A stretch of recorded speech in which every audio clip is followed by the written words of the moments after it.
더불어민주당이 치열했던 한 달 남짓의 경선 레이스를 마치고 오늘 신임 지도부를 선출했습니다. 선호투표제 적용까지 가면서 김민석 후보가 새로운 당대표가 됐는데요. 관련 내용 김만흠 전 국회 입법조사처장, 장성호 국민의힘 미디어 대변인과 함께 짚어봅니다. 안녕하십니까? 네, 안녕하세요. 자, 김민석 후보 결국에는 54.08%의 득표율로 신임 당대표에 선출됐는데요. 오늘 결과 어떻게 보셨습니까? 대체로 호남권 이제 결과가 나온 이후로 김민석 후보가 될 걸로 예상했습니다. 예.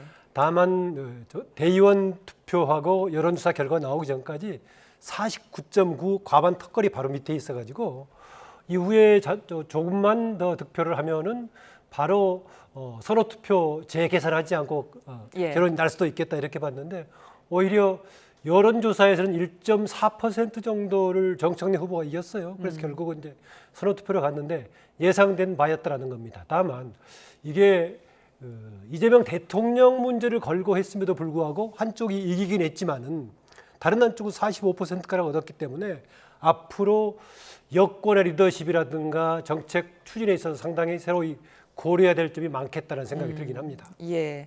그러니까 지금 여론조사에서는 소폭이지만 정청래 후보가 앞서 나갔단 말이죠. 이 부분에 대해서는 어떻게 보셨어요? 국민 여론조사에서 49.3 대 50.70으로 정청래 후보가 앞섰지 않습니까? 예. 이런 것들이 앞으로 상당히 큰 영향을 끼칠 가능성이 상당히 크고 당원들의 문제, 정청래 후보가 그런 얘기를 하지 않았습니까? 2대 1, 3대 1로 싸운다. 3대 1로 싸운다는 것은 이재명 대통령도 내 편이 아니고 김민석 후보 대표 만들기에 나섰다. 그런 것들에 대해서 일반 국민들이 그런 것에 대한 대통령의 국정 정당의 사무에 개입하는 듯한 그런 모습을 보이는 것에 대한 여러 가지 비판적인 것을 투표를 통해서 나타냈다고 생각이 들어서 네. 이번 전당대회는 정말 민주당 당원들과 일반 국민들이 전리묘한 전략적 선택을 했다고 생각이 듭니다.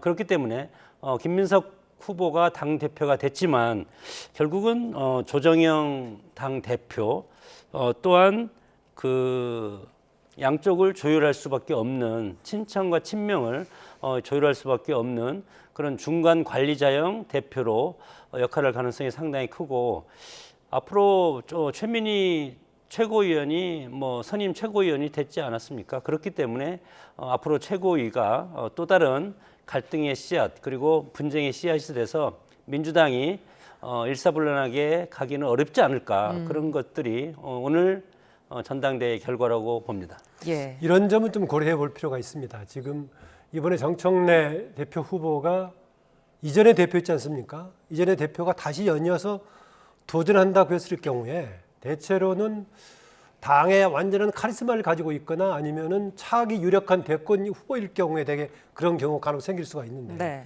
정청래 대표는 그런 정도의 리더십은 아니었거든요.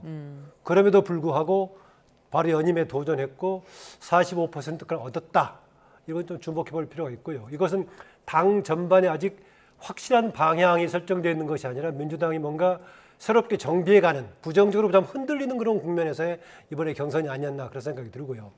그다음에 아까 최민희 후보 지금 1등으로 지금 최고위원 된 걸 얘기했었는데 초반에 기세 때문에 영향을 미쳤지만은 현실적으로 특별하게 이른바 수석 최고위원이라는 것이 역할이 따로 있지는 않습니다. 예. 우선 그 고리시에는 대행하는 그 우선순위로는 원내 대표가 돼 있고 그 다음에 득표순으로 돼 있어서 예. 일상적으로는 수석 최고가 크게 영향을 없을 것이다.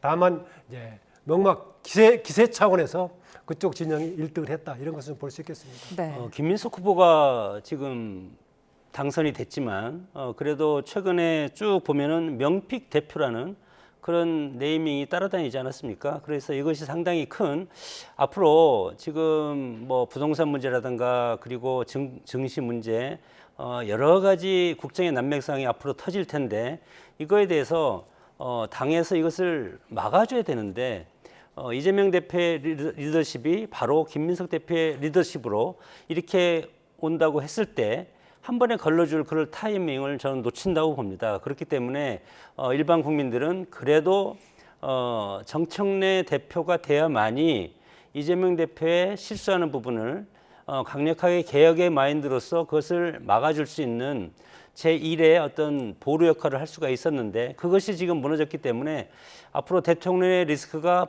곧바로 민주당의 리스크로 될 가능성이 상당히 크기 때문에 우리 국민의 입장에서는 2번 공격할 걸 한 번만 공격하면 되는 그런 편리함도 있다고 생각이 듭니다. 예.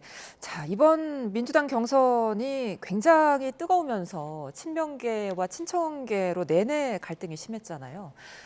이제는 이제 통합으로 좀 나아가야 할 텐데 경선 기간 내내 불거졌던 갈등이 쉽게 좀 봉합이 되겠습니까? 네, 일단 뭐 가장 일반적인 모든 그런 행사가 갈등이 끝나고 나면은 통합을 더지는 거겠죠. 예. 좀 어려운 과제가 있을 걸로 보입니다. 역대 당 내부의 경선에서 이렇게 치열하게 거의 적대적인 전쟁 형태로 간 적이 있었나라는 생각이 들고요. 과거에 한나라당, 새누리당 등등의 내부에서 친박 친이 대결일 때 이 정도 양상은 가지 않았습니다. 참 심각하게 갔고요. 저는 이걸 어떻게 보느냐? 현재 우리나라의 여야 진영 정치가 아주 극단위로 가고 있는데 그게 지금 압축적으로 당 내에서도 표출이 됐다. 당의 구심점이 따로 있는 것이 아니라 현재의 정당들이 권력을 매개로 한 그런 카르텔 구조가 되어 있기 때문에 카르텔 권력을 둘러싼 그런 양상이었다라고 봅니다. 지금 이번에 이렇게 치열하게 아주 적대적인 싸움까지 하고 나서 이후에 통합이 가능하겠느냐라고 질문했었는데요. 저는 이게 어려운 점이 하나 있다면은 주로 이렇게 싸우는 과정 속에서 정파성이 아주 강한 유튜브를 중심으로 한 정치 여론이 움직이고 있었다는 건데 그런 점에서는 이후에 그 배경에 있는 이른바 정파성 강한 유튜브들이 어떻게 사람 변화가 있을 것인가. 전당대회가 끝나고 났어도 그 기세로 간다면은 그걸 무기로 한 싸움은 계속될 여지가 있다. 저는 그렇게 봅니다. 그래서 이후에 지금 여권 내부의 각 정파를 대변해 왔던 정치 여론을 주도했던 집단들이 어떻게 움직일 것인가 이것도 변수가 된다고 봅니다. 예. 최고위원 경선도 관심이 참 높았는데 결국에는 친명 2명, 친청 3명이 입성하게 됐습니다. 이 부분에 대해서는 어떻게 봐야 될까요? 친청계가 결집력이 좀 상당했어요.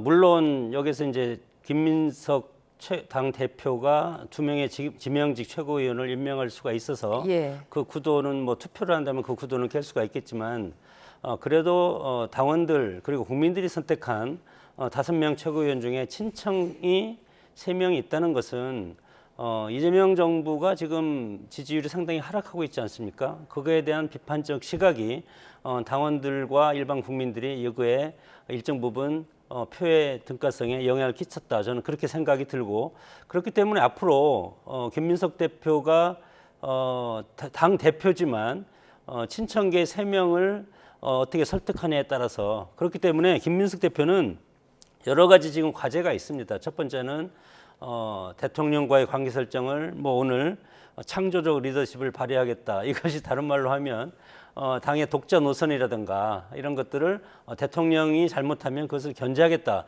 그런 것을 아주 유연하게 새로운 창조적으로 표현했다고 생각이 드는데 그만큼 당청 관계가 상당히 어떻게 놀 것인가 그것이 상당히 중요하고 두 번째는 방금 말씀하신 정청래 최고위원이 지금 3명이 당선됐기 때문에 최고위에서 당대표가 마음대로 할 수 있는 게 저는 없다고 봅니다. 그렇기 때문에 역설적으로 정청래 대표의 그런 어떤 정치적인 공간이 최고위원 3명을 당선시킴으로써 앞으로 향후의 입지에서도 빈 공간이 상당히 커졌다. 저는 그렇게 생각이 들고 예. 또 친명계와 비주류를 통합하는 과제가 김민석 대표한테 있는데 이것 또한 앞으로 그냥 쭉 가서 선거가 없으면 되는데 앞으로 1년 10개월 동안 공천 싸움이 이제 지금부터 시작되지 않겠습니까?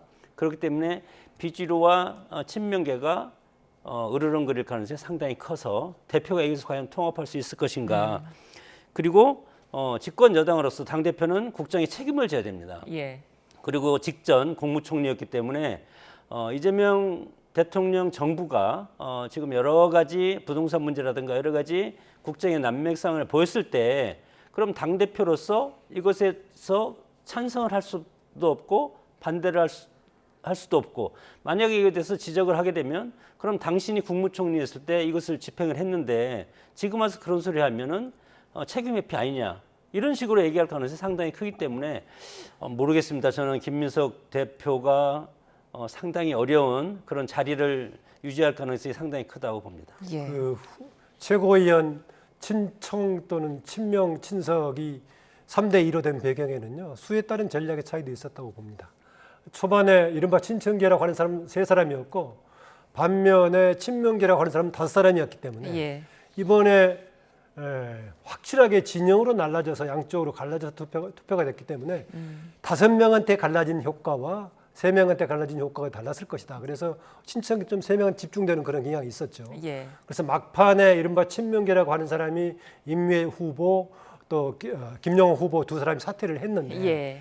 그 효과가 보니까 오늘 대의원 선거에서 미쳤더라고요. 영향을 미쳐가지고 김용이 1등을 했고 최민희 후보가 꼴등을 했어요. 예. 영향을 미쳤는데 그게 이전의 상황을 극복하기는 한계가 있었고 여론조사에서도 한계가 있어가지고 그랬었는데 초반에 어쨌든 간에 5명이 표를 나눠먹는 효과와 3명이 가지고 있는 효과가 컸다라고 봅니다. 그리고 이후에 이제 최고위원회 운영에 있어서는요.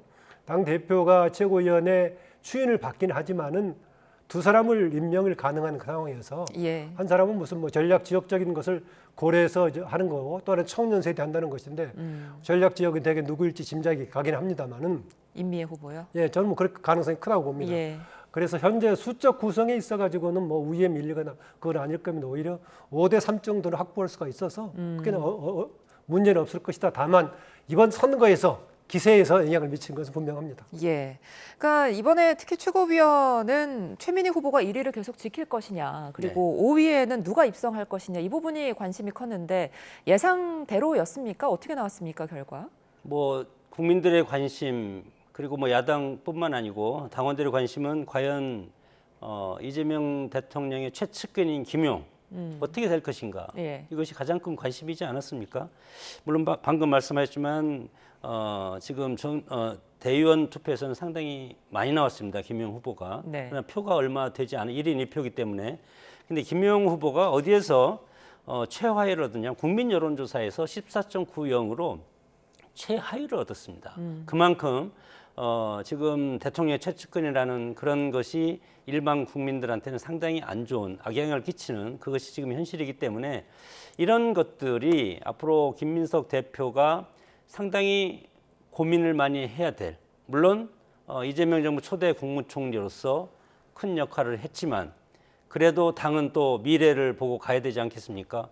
정당의 목적은 정권을 창출하는 그것이 가장 큰 핵심적인 요체이기 때문에 그러면 전직 총리로서 청와대 출장소 거수기 역할을 할 것인가 아니면 독자적인 미래적인 대한정당으로서 새롭게 출발할 것인가 그것을 오늘 창조적 리더십이라고 이렇게 이제 표현을 한 것 같은데 그런 걸 봤을 때 김용 후보가 탈락된 걸 봤을 때 국민들의 여론이 대통령으로 상당히 멀어지고 있는 것이 아닌가 그런 것을 신임 김민석 대표는 명심해야 될 것이라고 생각이 듭니다. 김용, 최민희 이제 후보들 당시 최민희는 당선 최고위원 됐습니다만 네.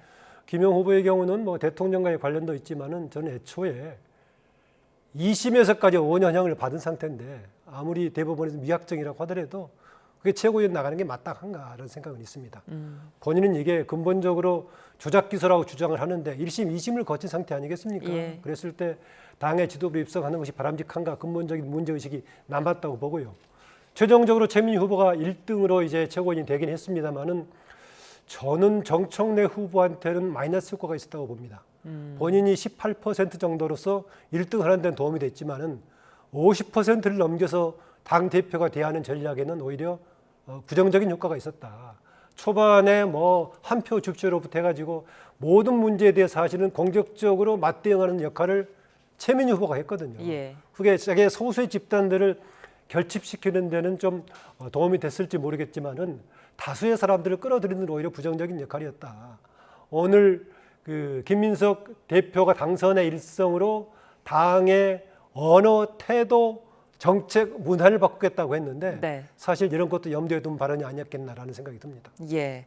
자, 이제 그런가 하면은 김민석 당대표가 가지고 있는 지명직 최고위원 2장의 카드가 있습니다. 아까 김 처장님은 이제 지역 안배 등을 고려해서 임미애 후보를 한 분 꼽아주셨는데 다른 한 명은 누가 있을까요? 김민석 후보가 항상 강조하는 것이 청년 최고위원을 반드시 줘야 된다. 항상 수시로 강조를 해왔기 때문에 네. 저는 1번은 청년 최고위원을 찾으리라고 생각이 듭니다.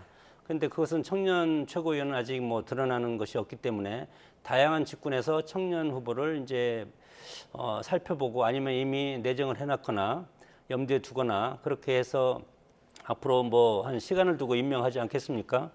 그리고 지역 청년 여성 뭐 중립적인 인사가 이제 1순위가 될 것 같고 방금 말씀하셨던 인미의 최고위원 후보자가 사퇴를 하지 않았습니까? 예. 김용 최고위원을 당선시키기 위해서 사퇴를 했기 때문에 어떻게 보면은 친명계한테 상당히 큰 우군이라고 생각이 돼서 확실한 친명계라고 할 수도 있고 물론 인미의 후보를 보면은 상당히 장점이 많습니다. 영남권 인사고 여성이고 비수도권이고 당내 비주류 그리고 그래서 전국 정당화를 상징할 수 있는 아주 확실한 그런 후보가 인미 후보인데 그러나 최고위원을 나왔다는 그것 때문에 그리고 지금 여성은 지금 최민희 후보가 최고위원이 지금 여성 한 명으로 지금 되어 있지 않습니까? 네. 그렇기 때문에 이거에 대해서는 어떻게 생각을 할 것인가? 저는 제가 생각하기에는 또 한 명이 있는데 신정훈 전 의원이 있습니다. 신정훈 전 의원이 지금은 사무총장 카드로 지금 많이 물망에 오르는데 그 카드도 있고 그래서 그 세 가지 중에서 두 가지를 선택하지 않을까 그렇게 생각이 듭니다. 청년의 경우에는 지난번에 청년 최고위원제를 도입하기로 했다가 중간에 없애버려서 예. 논란이 됐지 않습니까? 그래서 한편으로는 이미 지금 염두에 두고 있는 사람이 있다면 그대로 하겠지만은 대신해서 한번 그쪽 청년 그룹에서 모아서 자기들이 뽑아서 추나도록 하는 방식도 아마 생각해볼 수도 있다는 생각이 들고요. 예. 임미애 후보는 이번에 지명직으로 가는 건 여부하고 상관없이 전당대회 과정 연설에서 가장 주목을 받았던 후보였습니다. 연설의 스타일도 그렇고 내용도 아주 좋았다는 평가를 받았습니다. 다만 막판에 사퇴하는 걸 두고 진영에 따른 전략적인 행보에 대해서 못마땅해 하는 비판이 있었습니다만 예. 그 전에는 가장 좋은 평가를 받았습니다. 그 점은요. 이번에 민주당의 전당대회가 투표 이후에 연설 유세를 하는 방식이 돼가지고 예. 직접적으로 미치는 영향이 없었단 말이죠. 그러게요. 만약에 바로 연설을 듣고 투표하는 상황이 됐었다면 저는 임미애 후보가 상당한 득표를 했을 거라는 생각이 들긴 합니다. 과거에 보면은요, 잘 모르고 있다가 현장을 이렇게 휘잡아가지고 대거 득표를 내서 당선되는 경우들이 있었습니다. 예. 그런데 이게 시작된 게 코로나 시절의 상황 때문에 집회를 못하는 것이기 때문에 이것을 이제 소수가 모여서 하는 방식으로 하다 보니까 투표 이후에 집회하는 방식이 어떻게 지금까지 와버려가지고 예. 뭔가 본말이 전도가 된 그런 상황이었는데 어쨌든 간에 중간 유세 연설 과정에서는 임미 후보가 아주 주목을 받았었습니다. 예. 그 최고위원 중에 이제 2명을 지명할 텐데 우선적으로 전략 지역 인사를 우선 지명할 수 있다는 것이 있기 때문에 예. 그리고 또 김문석 대표가 아주 염두에 둬야 될 것이 정청래 계와의 당내 갈등을 완화시키기 위해서는 친명 인사를 하면 안 되지 않을까 저는 개인적으로 그렇게 생각이 들어서 그런 차원에서 보면은 임미애 후보가 제외될 가능성도 있습니다. 그렇기 때문에 뭐 TK나 PK에서 한 분 또 여성이나 청년 지역 이런 곳에서 한 명 해서 그렇게 선정할 가능성도 있다고 봅니다. 예. 여성 자체를 보면 현재는 이미 서미아 후보까지 2명이 진출해 있습니다. 예. 최민희 서미아 2명이 5명 중에 들어 있습니다. 예. 자, 최고위원 구성은 이제 좀 더 지켜보도록 하고요. 이 부분도 좀 볼게요. 청와대에서 이재명 대통령도 오늘 결과를 참 유심히 봤을 것 같은데 이재명 대통령은 오늘 결과 어떻게 지금 보고 있을까요? 뭐 한숨을 쉬긴 했겠지만은요 이재명 대통령의 뭐 이런 정도는 예상을 했을 겁니다. 아다시피 1년 전까지만 해도 대통령의 향력이 상당히 컸지 않습니까? 예. 그런데 이미 지방선거 과정에서 대통령이 지목했던 사람이 그렇게 효과를 보지 못했습니다. 그리고 전당대회 기간 동안에도 대통령의 국정 수행 지지도 평가가 아주 계속 하락하는 추세를 보였지 않습니까? 예. 대통령이 대통령이 고민해야 할 부분입니다. 논란이 되기는 무슨 대통령이 개혁의 드라이브를 강하게 걸지 않고 중도 실용적으로 가려고 하니까라고 한다는 지적이었었는데요. 제가 그 민주당 강성 그룹들이 주장하는 개혁이 뭐냐라고 하는 걸 계속 추적을 해봤는데요. 전부 다 대체로 얘기하는 것이 검찰을 개혁하고 사법개혁을 이야기했습니다. 오늘 정청래 후보의 마지막 유세에서도 거기에 덧붙이는 게 상법 개정 정도만 덧붙였었고요. 예. 결국은 사법개혁 검찰개혁을 얘기했는데 국민이 일반에 봤을 때는 사법개혁 검찰개혁은 보기에 따라서는 자신들의 권력 투쟁에서 나온 거 아니냐. 거기에 따라서 방탄용으로 했던 거 아니냐라는 거에서 근원적으로 저는 대통령의 리더십에 대한 뭔가 국정 지도 회복은 그동안 해왔던 방식이라든가 내용 자체에 대한 근본적인 전환이 필요한 것이지 예. 당 대표하고 어떤 관계를 맺냐가 중요한 게 아니다라는 겁니다. 그동안에 정청래 대표 시절에도 뭐가 삐걱거려서 했다기보다는 추진해온 게 따로 없지 않았습니까? 예. 아다시피 상대적으로 그냥 주식시장이 활성화된다거나 초반에 이재명 대통령의 뭔가 직접적으로 나서서 공개하는 방식이 호응을 얻었습니다. 근데 아시다시피 지금 주식시장도 부정적인 요소가 상당히 커진 측면이 있고 대통령의 공개적으로 뭔가 지시하면서 토의하는 방식도 약간 이제 좀 부정적인 면이 보기 시작한 단계가 들어왔기 때문에 정책이라든가 국정운영 방식에서의 변화가 필요한 것이지 당 대표가 어떻게 한다고 해서 해결될 문제는 아니다 그렇게 봅니다. 네. 자, 이재명 대통령 속내야 어떻든 간에 일단 오늘은 이재명 대통령도 문재인 전 대통령도 당의 결집과 화합을 요구하는 어떤 축하 영상을 보냈습니다. 근데 지금 실제 고발까지 뭐 후보들 간에 간 상황에서 앞으로 당의 화합이 잘 이루어질 수 있을 것이냐 이 부분 자꾸 의문점이 남거든요. 네, 역사적으로 보면은 총선을 앞두고 민주계는 민주당 계열은 분열을 해왔습니다.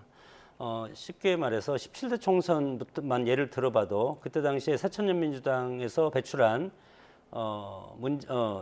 노무현 대통령이 열린우리당을 창당해서 나가지 않았습니까? 예. 그래서 그때 당시에 총선을 직전에 두고 분당이 돼서 그때 노무현 대통령이 탄핵을 당하고 그리고 나서 열린우리당에서 과반을 획득하는 그리고 새천년민주당이 탄핵으로 인해서 심판을 받는 그런 경우가 있었고 그리고 나서 또다시 대선을 앞두고 합치지 않습니까? 그래서 만약에 이제 1년 10개월 정도 총선이 남아 있기 때문에 지금의 이런 상황을 보면은 저는 개인적으로 봤을 때 물론 이재명 정부가 중도 실용 정부로 이제 가려고 지금 방향을 틀을 겁니다. 그렇게 됐을 때 과연 강성 지지층들이 같이 따라갈 것인가 그런 것이 하나가 있고 또 지난 총선 직전에 비명 행사라는 것을 경험하지 않았습니까? 뭐 문재인 대통령은 이번에 전대에서 분열하지 말고 통합하라 그런 것이 총선을 앞두고 다시 분열되면 결국은 보수정당한테 뺏긴다. 국회의 권한을 뺏긴다. 그런 차원에서 지금 원론적인 그런 워딩을 하고 있지만 아마 내년 뭐 총선을 앞두고 호남 정당이 저는 반드시 나올 것이다. 그리고 당내에서 공천을 앞두고 과연 강성 지지층과 지금 친명계 사이에 여러 가지 이념적인 대립이라든가 노선 투쟁이 상당히 격화가 돼서 그것을 빌미로 해서 또다시 당이 갈라질 가능성은 저는 있다고 생각이 들고 그것은 과거의 역사를 보면 총선 직전에 반드시 분열하고 그리고 다시 대선 직전에는 다시 합치는 그런 것들이 있었기 때문에 예. 그런 어떤 상상도 저는 가능하다고 봅니다. 이런 상황 속에서 지금 19일에 청와대에서 만찬을 열기로 했습니다. 김민석 당선자와 정청래 후보, 송영길 후보를 모두 초청을 했는데 화합에 좀 도움이 되겠습니까? 뭐 당연하게 그 절차가 필요하고 뭐 도움이 된다고 봐야겠죠. 그러나 제가 초반에 말씀드렸었지만은 그 함께 둘러싸고 있는 그 집단들이 그 행보로 갈 것인가. 그리고 한때 이제 반대로 보자면 한때 싸웠지만 이제 어쩔 수 없는 다른 선택이 없는 상황에서는 갈 수밖에 없을 거다. 뭐 그런 판단도 가능할 겁니다. 예. 사실 김민석 지금 대표가 됐지만은 2002년 당시 노무현 대통령이 당선되던 그 시절 이후로 현재 민주당 계열에서는 비주류 쪽이었습니다. 비주류가 이제 당의 중심부인 대표까지 된 상황에서 민주당이 그쪽으로 과연 정비될 것인가. 이후에 민주당이 정비되는 과정을 제가 아까 말씀드렸습니다. 이 정도로 정청래 후보가 특별하게 강한 카리스마를 가지고 있거나 아니면 차기 유력한 대권 주자가 아님에도 불구하고 연임을 시도하는 것 자체가 사실은 당이 아직은 뭔가 정비가 안 된 상태입니다. 예. 앞서서 나왔던 지금 최종 8명의 두 사람 중간에 이제 낙마하기 전에 8명의 최고위 후보 중에서 6명이 초선이거나 1명 원외였습니다. 역대 사실은 재선 그룹 정도만 지도부에 도전해도 굉장히 주니어가 도전한다 그런 정도였는데 이렇게 대거 초선들이 이렇게 진입하는 이런 과정이라면은 뭔가 민주당의 그동안에 비해서 정체성이 새로 정립되는 과정에 있다. 그 점에서 보자면은 김민석 대표 중심으로 새롭게 민주당이 어떤 방향으로 정비될 것인가 이 점도 주목되는 바입니다. 네, 새롭게 선출된 김민석 당대표. 자, 곧바로 민생을 좀 챙기는 모습입니다. 거제도로 향했어요? 당선 소감을 할 때 제가 들어봤는데 네. 사실은 지금 피해가 상당히 크지 예. 않습니까? 폭우 피해가 거제도를 비롯해서 그런데 그런 워딩이 없어가지고 민생을 앞세우고 그런 정당의 대표로 선출됐는데 물론 그리고 제가 확인은 안 했지만 저한테 문자 들어온 게 있는데 그 현장에 재난을 담당하는 장관이 거기에 갔었다는 그런 것도 제가 문자를 받았는데 설마 저는 그렇게 생각을 했습니다. 그것은 제가 이제 확인을 안 했기 때문에 예. 그렇기 때문에 지금 지금 수도 서울은 지금 비가 안 오기 때문에 지금 모르지 않습니까? 그러나 우리 YTN 재난방송을 보다 보면은 정말 상당히 큰 산사태라든가 이런 피해가 있는 국가 위기 상황이라고 할 수 있는데 재난이 그런데 오늘 이런 전당대회가 열면서 거기서 저는 제 일성으로 거제도의 홍수 피해 거기에 대해서 언급을 할 줄 알았는데 안 해서 상당히 아쉬웠다 그런 생각을 합니다.